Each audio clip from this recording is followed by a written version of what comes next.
ছেলেটা হাফেজ, যাই হোক কোরআনে হাফেজ, তার মর্যাদা আছে না নাই?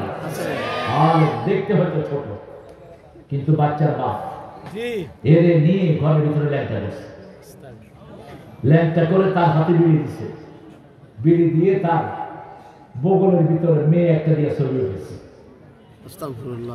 সেই ছোট্ট হাফেজ এখন 2 সন্তানের বাপ, সে আল্লাহর কাছে কেঁদে কেঁদে বলছে, আল্লাহ, যে আমাকে ঘরের ভিতরে ল্যাংটা করছে তারে তুমি জাতির সামনে ল্যাংটা করে দিও।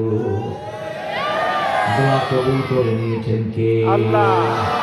তুই ওকে ঘরের ভিতরে করেছিস আর সোশ্যাল মিডিয়াতে আল্লাহ তোরে উলঙ্গ করে ছেড়ে দিয়েছে। ঠিক তেমনি ভাবে ইব্রাহিমকে উলঙ্গ করলো নমরুদ। আগুন এত বড় বানালো, আগুনের কাছে কেউ যেতে পারছে না, কিভাবে ইব্রাহিমকে ফেলবে?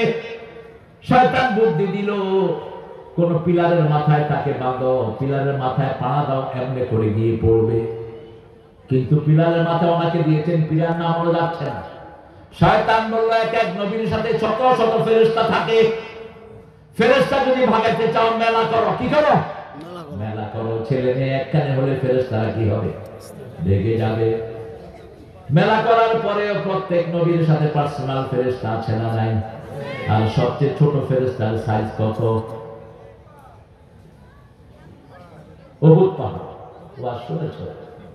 উহুদ পাহাড়ের মতো ছোট্ট ফেরেশতা, 10 মাইল চওড়া, 10 মাইল লম্বা, 2.5 মাইল চওড়া, একজন ছোট্ট ফেরেশতা। আর বড় ফেরেশতা কত? হামালাত আরশি। রাসূল বলছেন, আল্লাহর আরশ যারা বহন করছে এরা হলো সবচেয়ে বড় ফেরেশতাদের একজন। রাসূল মেরাজে গিয়ে বলেন, আল্লাহ, I want to see those angels. আমি ওই ফেরেশতাকে দেখতে চাই যারা আপনার আরশ বহন করছে। আল্লাহ বললেন, দেখো মুহাম্মদ। মুহাম্মদ সাল্লাল্লাহু আলাইহি ওয়াসাল্লাম দেখলেন একজন ফেরেশতা এই কানে এখান থেকে নিয়ে এই জায়গা পর্যন্ত 750 বছর একটা প্রাণী দৌড়ালেও শেষ হবে না। এটা হলো ঘাড়। এটা কি? ঘাড়ের সাইজ কি বিশাল। আর ফেরেশতাদের মধ্যে সবচেয়ে বড় ছিলেন জিবরাইল আলাইহিস 600 ডানা। কয়শো? এক এক ডানা সারা পৃথিবীর চেয়ে বড়। আরো আসতে পার না? সুবহানাল্লাহ। ডানা যখন মেলতো কিছুই দেখা যেত না। ইব্রাহিম আলাইহিস সালামকে এখন বললেন, শয়তান বলল, ইব্রাহিমের কাপড় খুলে ফেলো। ইব্রাহিমের কাপড় খোলা হচ্ছে, তিনি কেঁদে দিলেন। আল্লাহ বললেন, কেঁদো না আমার খলিল, আমি জান্নাত থেকে তোমার জন্য কাপড় পাঠাচ্ছি। ও খলিল, কেঁদো না।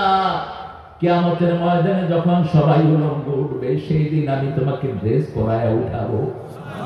কেঁদো না। তিনাকে উলঙ্গ করার সাথে সাথে জান্নাত থেকে পোশাক পাঠালেন কে? আগুনে তাকে ফেলে দেয়া হলো। এই পোশাকের পরে আল্লাহ আগুনকে নোটিশ করলেন, কুলনা ইয়া নারু কুনি বারদাও ওয়া সালামান আলা ইব্রাহিম।